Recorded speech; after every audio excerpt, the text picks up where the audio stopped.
I was halfway through a late-night project when my phone buzzed. The name flashing on the screen made my stomach twist. Mom and Dad. I hesitated. We weren't exactly close. Conversations with them were either guilt trips or demands for money, but maybe this time was different. Maybe. I picked up. "Hey, Dad," I said, forcing some warmth into my voice. Silence. Then a chair scraped against the floor, followed by a sigh. I frowned. Was something wrong? "She's such a disappointment," my father muttered. My breath caught in my throat. My mother's voice came next. Softer, but just as sharp. "Oh, come on, Carl. She pays the bills, doesn't she?" My stomach turned to ice. My father scoffed. "That's the least she can do after everything we've done for her. Do you really think I'm proud of her? She was a mistake from the start." A joke. The words sliced through me. I should have hung up, but I was frozen, gripping my phone so tightly my knuckles turned white. "She thinks she's independent," my father continued, laughing bitterly. "Like she actually made something of herself. Pathetic." My heart pounded in my ears. I felt like I was falling, spiraling into a void. Then the call cut off. For a long time I just sat there staring at my screen. 6 years. 6 years of paying their mortgage in secret, of making sure they had a roof over their heads while they treated me like an ATM. And now I knew the truth. They never respected me. Never cared. Never even considered for a second that maybe I was worth something. Something inside me snapped. They thought I was a failure. They were about to find out exactly who had been keeping them afloat all these years. The secret they never knew. I didn't sleep that night. I kept replaying the words in my head. She was a mistake. She'll never be one of us. I had spent years chasing their approval, working harder, earning more, hoping that one day they would finally say, "We're proud of you." But they never would. By sunrise, my grief had turned into something else. Determination. I sat at my desk, opened my laptop, and pulled up the files. Everything they didn't know. When they nearly lost their house 6 years ago, I had stepped in. My parents thought they were making payments to the bank, but in reality, the house was mine.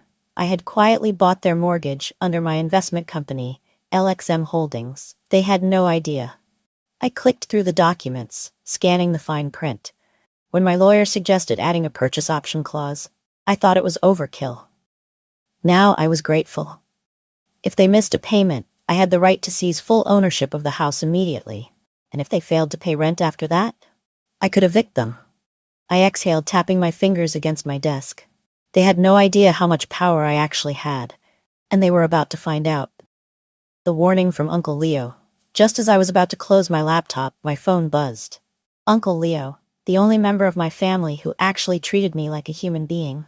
I answered. "Hey, Uncle L, we need to talk," he interrupted. His tone was sharp, serious. A chill ran down my spine. "What's wrong?" "It's about your parents," he said. "I didn't want to tell you, but after what I overheard last week, I can't keep quiet anymore." I gripped the phone. "What did they say?" "They don't just talk behind your back, Emma. They're planning something." My blood ran cold. "Planning what?" Uncle Leo sighed. "Your dad thinks you're hiding money. He told your mom last week that if you don't willingly give them more, they'll force your hand." I felt like I had been punched in the gut. "Force my hand how?" I whispered. "He's talking about calling your job, making up complaints, trying to discredit you, maybe even getting the IRS to audit you." I closed my eyes. They weren't just ungrateful. They were actively trying to ruin me, for money. For the first time in my life, I felt nothing for them. No sadness, no longing, just cold, clear purpose. "Uncle Leo," I said, my voice steady. "Yeah?" "I need proof. Because I wasn't just going to fight back, I was going to end this." The first domino falls. Over the next 2 days, I prepared. First, I called my lawyer. "Emma," he greeted, his tone warm. "What's up?" "I need to know how airtight our mortgage agreement is," I said. "If they miss a payment, how fast can I act?" "Immediately," he said. "The purchase option clause gives LXM Holdings full ownership the second they default." I smiled coldly. "And if they don't pay rent? Then they can legally be evicted." I let that sink in. 2 days from now, my parents' mortgage payment would be due, and I had a strong feeling they wouldn't be able to cover it. The dinner invitation. Right on cue, my mother texted me. "Mom, hey sweetheart, come over for dinner this Sunday. We miss you." I almost laughed. The last time she invited me over, it was because they wanted money. They had no idea I already knew everything. I typed back, of course, looking forward to it. A lie, but necessary. Before closing my laptop, I checked one last thing. Their bank balance. I had access through the mortgage account. $2,350 left. They needed $14,700 for the mortgage. They weren't going to make it. And the moment they defaulted, everything would change. The countdown begins. That night, I lay in bed, staring at the ceiling. She was a mistake. She'll never be one of us. By this time next week, they would realize the truth. That they had been living in my house. That their failure of a daughter was the only reason they weren't homeless. And that soon, they would have to beg me for mercy. But this time, I wouldn't give it. I pulled into my parents' driveway, my hands gripping the steering wheel a little too tightly. The house, a house I owned, stood in front of me, its windows glowing with warm light. If they only knew. I took a slow breath and stepped out of my car, forcing a smile as my mother opened the door. "Emma, sweetheart," she beamed, wrapping me in a hug that felt too eager. I hugged her back, but my mind was somewhere else. I was here for one reason, to see just how far they'd go before realizing they had already lost everything. Inside, the dining table was perfectly set. Roast chicken, mashed potatoes, wine, a peace offering. Or rather, a distraction. My father sat at the head of the table, arms crossed, his expression unreadable. My brother Mason lounged in his seat, smirking. Unlike me, Mason had never worked for anything, but still had our father's unwavering approval. I took my seat across from him. "How's work?" my father asked, his voice tight. I knew where this was going. "Build me up first, then tear me down." "It's going great," I said, taking a sip of water. "Got a promotion last month." Mom gasped. "That's wonderful." Dad's jaw tightened. He never liked when I succeeded. Mason snorted. "Promotion? What do you even do again? Something boring, right?" I smiled sweetly. "You wouldn't understand. It involves actual work." Mason rolled his eyes. I knew he was jealous. He had spent his life mooching off our parents. Meanwhile, I had built everything from the ground up, and yet he was still the favorite. My mother cleared her throat. "Emma, sweetheart, we've been thinking. Here it comes. We need a little help this month," she continued, reaching for my hand. "Just something small." I tilted my head. "Oh, how much?" She hesitated, glancing at my father. $3,000, Dad finally said, barely meeting my eyes. I almost laughed. They thought they needed $3,000. They had no idea their mortgage was already overdue. I pretended to think about it. "That's a lot of money." My father exhaled, his patience thinning. "Emma, we raised you. We gave you everything. The least you can do is support your family." The least I could do? They had no idea I was already paying $5,800 every month to keep them from losing this house. They had no idea I had been the one making sure they weren't homeless. I set my fork down, staring at my father. "You're right," I said, nodding slowly. Relief flickered in his eyes. "But let me think about it," I added. His face darkened. My mother forced a smile. "Of course, sweetheart, just think about it, okay?" I nodded, took another sip of water, and enjoyed the meal, knowing that in just 3 days they would realize the truth. The day everything changed. 3 days later, it happened. At 9:42 a.m., my phone rang. "Mom," I let it go to voicemail. At 9:50 a.m., my father called. Ignored. By 10:07 a.m., a text from my mother popped up. "Mom, Emma, something is wrong. The bank is saying we missed a payment. Can you call me?" I smiled. At 10:23 a.m., another text. "Dad, fix this. Now." At 10:41 a.m., I finally picked up. "Emma," my mother cried. "We just got a notice saying we defaulted on the mortgage. That can't be right." I leaned back in my chair. "It's not a mistake," I said calmly. Silence. "What?" My mother's voice dropped to a whisper. "You didn't pay your mortgage," I said, enunciating every word. "So the house, it's not yours anymore." Another pause. Then, a nervous chuckle. "This is our home," my mother said. "We've been paying it for years. The bank wouldn't." I cut her off. "You weren't paying the bank," I said, letting the truth sink in. "You were paying me." Dead. Silence. Then, "You're lying." My father growled. I sighed. 6 years ago, when you nearly lost the house, I bought your mortgage. Every payment you made, it went to my company, LXM Holdings, and guess what? Since you missed a payment, the contract kicked in. The house is mine now, legally." My mother gasped. My father cursed under his breath. Then Mason, the golden child, laughed. "You mean to tell me," he said, "that we've been paying rent to our own failure of a sister?" I clenched my jaw. Mason had always been cruel. arrogant, entitled. Well, I said smoothly, since I screw everything up, you'll love this part. Rent is due in 30 days, and if you don't pay, I let the words hang. You're getting evicted. The final blow.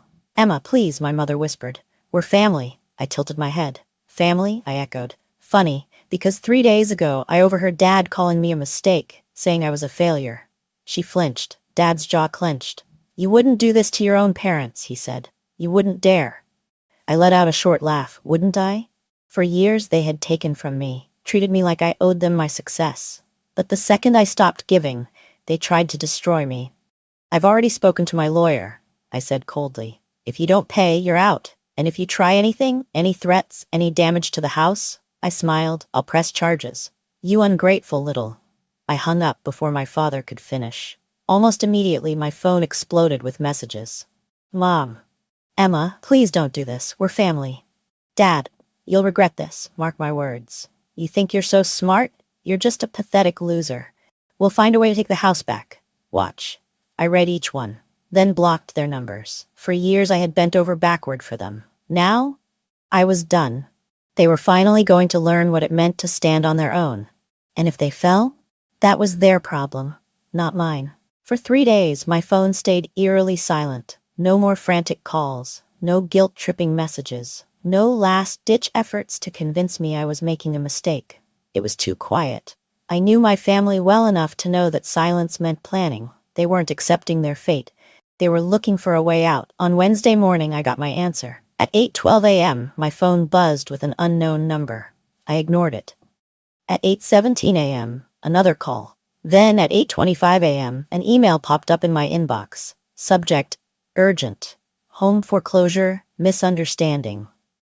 From Hastings and Associates Law Offices. I clicked it open. Dear Miss Sinclair, we have been contacted by your parents, Gregory and Linda Sinclair, regarding the recent foreclosure of their home. They believe there's been a misunderstanding and would like to discuss the possibility of reinstating ownership. Please contact us at your earliest convenience to avoid further legal complications. Sincerely, John R. Hastings, Esquire. I smirked. So they had hired a lawyer. Of course they had. I forwarded the email to Mark, my financial advisor. Less than 10 minutes later, my phone rang. Mark was laughing. They don't have a case, he said. They signed the mortgage agreement. They signed the purchase option clause. They signed everything. Legally, you're in the right. I exhaled, relief washing over me. I figured, I said, but they won't stop, will they? Mark chuckled. Nope. But here's the thing. They don't have any leverage. The house is yours. I grinned. They thought they could outsmart me. They were wrong. But I knew my father. He wasn't done fighting. He was just getting started. The desperation move. That night, my phone rang again. Uncle Ray. I picked up. Ray? His voice was serious. I just got off the phone with your father, he said. You need to be careful. I sat up straighter. What now? Ray sighed. He's not just trying to fight this legally. With it, he's looking for other ways to make you cave. A chill ran down my spine. What do you mean? He's calling your job, trying to get you fired. My stomach dropped. I gripped the phone tighter. Are you serious? Word for word, Ray said, his voice laced with frustration. He told me that if you don't give them the house back willingly, he'll ruin you another way. My blood ran cold. He said he'd contact HR, try to discredit you, maybe even accuse you of fraud. Anything to get you out of the picture. I clenched my jaw. Of course he would. When faced with his own failures, my father would rather burn everything to the ground than admit defeat. But he wasn't just coming for the house anymore, he was coming for me. And I wasn't about to let him win, turning the tables. The next morning, I walked into HR before my father could. My manager, Lauren, looked up from her desk. Emma? She greeted warmly. What's up? I forced a small smile. I need to talk to you about something, in private. She frowned slightly but nodded, leading me into her office. The moment she shut the door, I exhaled. I need to give you a heads up about something, I said, keeping my voice calm. My father, he's going to try to get me fired. Lauren's brows furrowed. What? I explained everything. The mortgage, the default, the threats. The moment I finished, Lauren let out a long breath and shook her head. Emma, let me be clear, you are not going anywhere. Relief flooded through me. We deal with this kind of thing more often than you'd think, she continued. Disgruntled family members, false reports. If your father calls, we'll document everything. But I promise you, he doesn't have the power to touch your job. She gave me a reassuring smile. I'll notify our legal team just in case, she added. If he steps out of line, we'll hit him with a cease and desist. I exhaled, tension draining from my body. For the first time in years, my father had no power over me, and I knew he was about to lose everything. The confrontation, that night, it happened. A hard, urgent knock at my door. I knew before I even opened it. I swung the door open, and there they were. My parents. My father stood stiff, his face red with anger. My mother's eyes were swollen from crying. Emma, she whispered. Please. I folded my arms. What do you want? My father's jaw clenched. We need the house back, he said, his voice low and threatening. I tilted my head, unimpressed.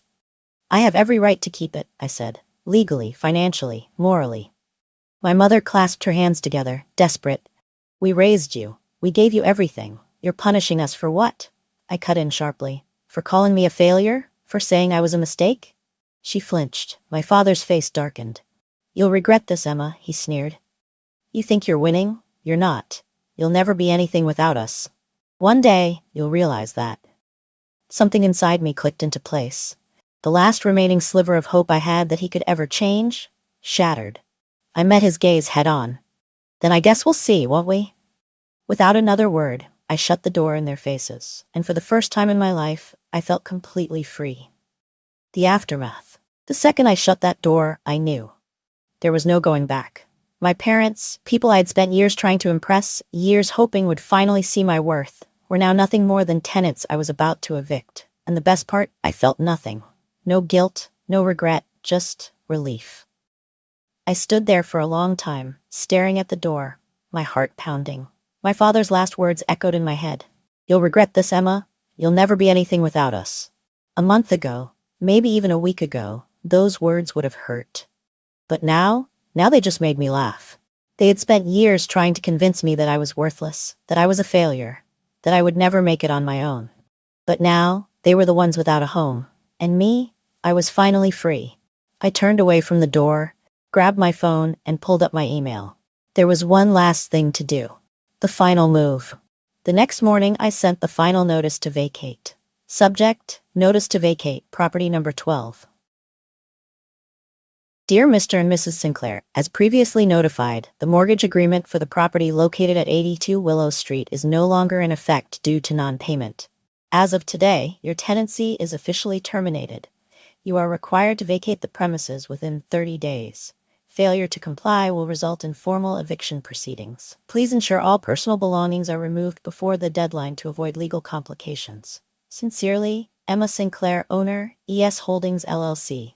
I stared at the email for a long time, then I hit send. It was done. They had 30 days to pack up and leave, and this time I wouldn't be saving them. The fallout begins. It didn't take long for the fallout to start. At 10:14 a.m. my phone buzzed. Mom. I let it go to voicemail. At 10:22 a.m. she called again. At 10:30 a.m. it was my father.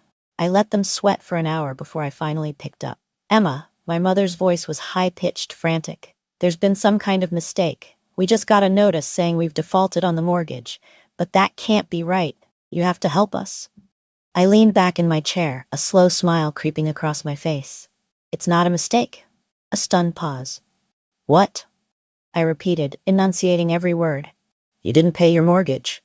So the house? It's not yours anymore. Silence. Then my mother let out a nervous chuckle, like this was all just some horrible joke. Emma, sweetheart, what are you talking about? This is our home. We've been paying for it for years. I tilted my head. No, Mom. You thought you were paying the bank, but you weren't. You were paying me. The weight of my words finally landed. My father's voice cut in, sharp, furious. That's impossible, I sighed. 6 years ago, when you almost lost the house, I bought the mortgage. You've been sending your payments to ES Holdings LLC every month, thinking it was a bank. But it's my company. I paused. Let it sink in. I own this house. I always have. My mother gasped, my father cursed under his breath, and then my brother Lucas, who had apparently been listening in, laughed. You mean to tell me we've been paying rent to our own failure of a sister this whole time? He scoffed. Well, that explains why the bank's such a mess. You probably screwed up the paperwork, just like you screw up everything else. I clenched my jaw, forced myself to stay calm. Lucas had always been like this. Arrogant, cruel, entitled. He had never worked for anything in his life. He had always expected my parents to bail him out. Not this time. Well, I said smoothly, since you think I screw everything up, you're gonna love this part. I let out a slow breath. Rent is due in 30 days. And if you can't pay, you're getting evicted. Desperation sets in. Emma, wait, my mother pleaded, but my father cut her off. This is a bluff, he snapped. You wouldn't do this to your own family. I let out a short laugh. Wouldn't I? I thought about the years I had spent covering for them. The thousands of dollars I had spent keeping them comfortable while they belittled me behind my back. I thought about my father's voice on that phone call. She's a mistake. She'll never be one of us. I thought about how they had planned to ruin me, how they were willing to destroy my career just to take more from me. My father had always believed I was weak. He was about to find out just how wrong he was.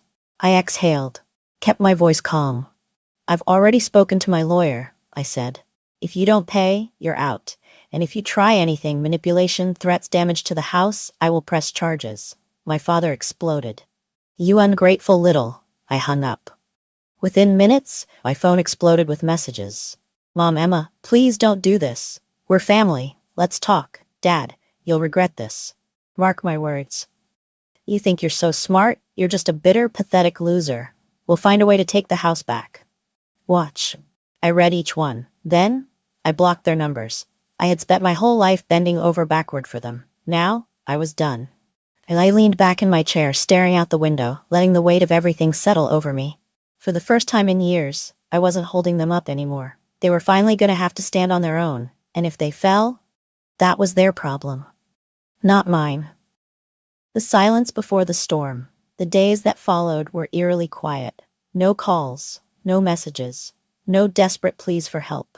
I half expected my mother to show up at my door, crying, begging for forgiveness. I expected my father to rage, to try and intimidate me into reversing my decision. I expected my brother Lucas to scheme, to find some loophole that would let them keep the house.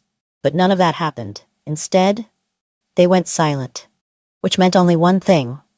They were planning something, and they didn't disappoint. Their desperate attempt, it came 3 days later on a Wednesday morning.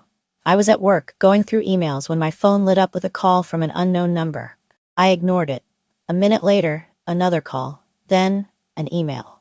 Subject, urgent, home foreclosure mistake. From Hastings and Associates Law Offices. Dear Miss Sinclair, we have been contacted by your parents, Greg and Linda Sinclair, regarding the recent foreclosure of their home. They believe there has been a misunderstanding and would like to discuss the possibility of reinstating ownership. Please contact us at your earliest convenience to avoid further legal complications. Sincerely, John R. Hastings, Esquire. I closed the email with a smirk, so they hired a lawyer. Of course they did. I forwarded the email to Mark, my financial advisor. Less than 10 minutes later, my phone rang. Mark's laughter rang through the line. They don't have a case, he said. I leaned back in my chair. I knew it. They signed everything, Mark continued. The mortgage contract, the purchase option clause, everything. They legally have no right to the house. I exhaled, relief flooding through me. I figured, I muttered. But they won't stop, will they? Mark chuckled. Oh, definitely not. I already knew what my father was like. He didn't accept defeat. He didn't take responsibility. He destroyed anything he couldn't control. And if he couldn't get the house back, he'd try to destroy me instead. I just didn't realize how soon that would happen. The real battle begins. That night, as I was finishing up dinner, my phone rang. Uncle Ray. I picked up. Hey, Uncle Ray, I just got off the phone with your father. His tone was serious. You need to be careful. A chill ran down my spine. What now? Ray let out a heavy sigh. He's not just trying to fight this legally, he said. He's looking for other ways to make you cave. I gripped the phone tighter. What do you mean? He's calling your job, Uncle Ray said. Trying to get you fired. My stomach dropped. Are you serious? He told me, word for word, that if you won't give them back the house willingly, he'll ruin you another way. He said something about contacting HR, making up a complaint, trying to frame you for fraud, anything that could get you out of the picture. My blood ran cold. Of course. When faced with his own failures, my father would rather burn everything to the ground than admit he had lost. But he wasn't just going after the house anymore. He was going after me. I wasn't about to wait for him to make his move. Beating him to it. The next morning I walked into HR myself. Jessica, my manager Lauren, greeted me warmly. "What's up?" I forced a small smile. "I need to talk to you about something," I said, in private. Lauren frowned but led me into her office, shutting the door behind her. I took a deep breath. "I need to give you a heads up about something," I said, my voice steady. "My father is going to try and get me fired." Lauren's brows furrowed. "What?" I explained everything. The mortgage, the default, the threats. The moment I finished, Lauren let out a long breath and shook her head. "Jessica," she said firmly, "let me be clear. You are not going anywhere." Relief flooded through me. "We deal with stuff like this more often than you'd think," she continued. "People with grudges, family drama, false reports. If your father calls, we'll document everything, but I promise you, he doesn't have the power to touch your job." She gave me a reassuring smile. "I'll notify our legal team, just in case. If he steps 1 foot out of line, we'll hit him with a cease and desist." I exhaled. Tension I hadn't realized I was carrying, leaving my body. My father had lost his house. Now, he had lost his power over me too.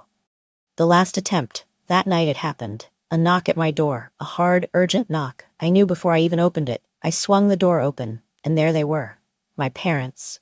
My father stood stiff, his face red with anger. My mother's eyes were swollen from crying. "Jessica," she whispered, "please." I folded my arms. "What do you want?" My father's jaw tightened. "We need the house back," he said. His voice was low, dangerous. "You have no right to do this to us." I tilted my head. "I have every right, legally, financially, morally." My mother clasped her hands together, desperate. "We raised you," she whispered. "We gave you everything." Everything? I almost laughed. They had given me nothing but misery. And now that I had finally cut them off, they were playing the victim. I took a slow, steady breath. "You called me a failure," I said. "You said I was a mistake. And now you want me to save you?" My mother flinched. My father's jaw clenched. "You're being cruel," he hissed. I let out a short, humorless laugh. "No, Dad," I said. My voice was calm, steady. "I'm being fair." A thick silence settled between us. Then, my father's eyes darkened. "You'll regret this, Jessica," he snarled. "You think you're winning, but you're not. You'll never be anything without us. And one day, you'll realize that." Something inside me clicked into place. I met his gaze, unflinching. "Then I guess we'll see, won't we?" And with that, I shut the door in their faces. And for the first time in my life, I felt completely free. The final move. The moment I closed that door, I knew I was done. Not just with their manipulation, not just with their entitlement, not just with their constant guilt-tripping. I was done with them.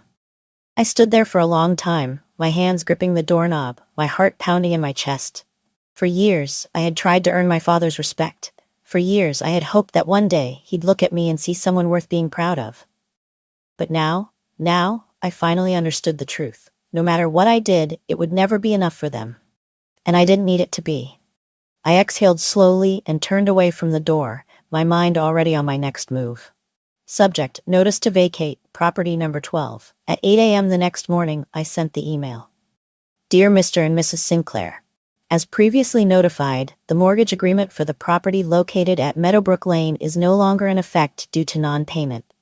As of today, your tenancy is officially terminated.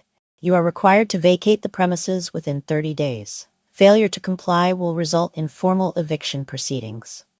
Please ensure all personal belongings are removed before the deadline to avoid legal complications. Sincerely, Jessica Sinclair, owner, Sinclair Holdings LLC. I stared at the email for a long moment before hitting send. It was done. They were out of my life. The fallout begins. It didn't take long for the chaos to start. My mother called me 27 times that day. I didn't answer. My father left a single voicemail. "You'll regret this one day. You'll come crawling back. And when you do, we won't be here." I listened to it twice. Then I deleted it. Lucas, my brother, tried one last desperate move. "Congrats, Jessica. You just ruined our family. Hope you're happy." I didn't reply. They had spent years making me feel like I was the problem. Like I should be grateful just to exist in their world. But now, they were the ones without a home. And I was finally free. The end of an era. The 30-day deadline came and went. I didn't check in. I didn't call. I didn't ask if they needed help. I didn't care. Mark, my financial advisor, handled everything. He confirmed that my parents had moved out the day before the deadline, likely trying to save themselves the embarrassment of being formally evicted. The house was left mostly intact, though they took what they could and left the rest in piles of garbage. Typical. The day after they left, I drove to the house one last time. It felt different, empty, quiet. The home I had once cherished, the place where I had grown up, the house I had saved from foreclosure, now belonged to me, and only me. But as I stood in the doorway staring at the abandoned ruins, I felt nothing. No sadness, no guilt, no nostalgia, just relief. Moving forward, I pulled out my phone and dialed Uncle Ray. "They're gone," Ray exhaled. "How do you feel?" I thought about it for a second. Then I smiled. Lighter. 2 weeks later, I sold the house. The real estate market was strong, and within days, it was off my hands. The profit? I used it to start a fund for young women escaping financially abusive families. Women who, like me, had been made to believe they owed their families everything just for being born. Because I knew how it felt to be trapped. I knew how it felt to believe that love had to be earned. But I had learned something important through all of this. Real family isn't determined by blood. It's determined by who truly stands by you. And my real family? It wasn't them. It was me. The last message. 3 months later, my phone buzzed with a new message request. I almost ignored it. But then I saw the name. Mom. My heart didn't race. I didn't feel panic. I felt nothing. I clicked the message. "Mom, Jessica, please, please. I don't know where else to go. Can we talk?" I stared at it for a long time. A few months ago, I would have agonized over this. I would have questioned whether I was making the right decision, whether I was being too harsh, too cruel. But now I simply deleted the message, because some bridges deserve to be burned. And I wasn't looking back.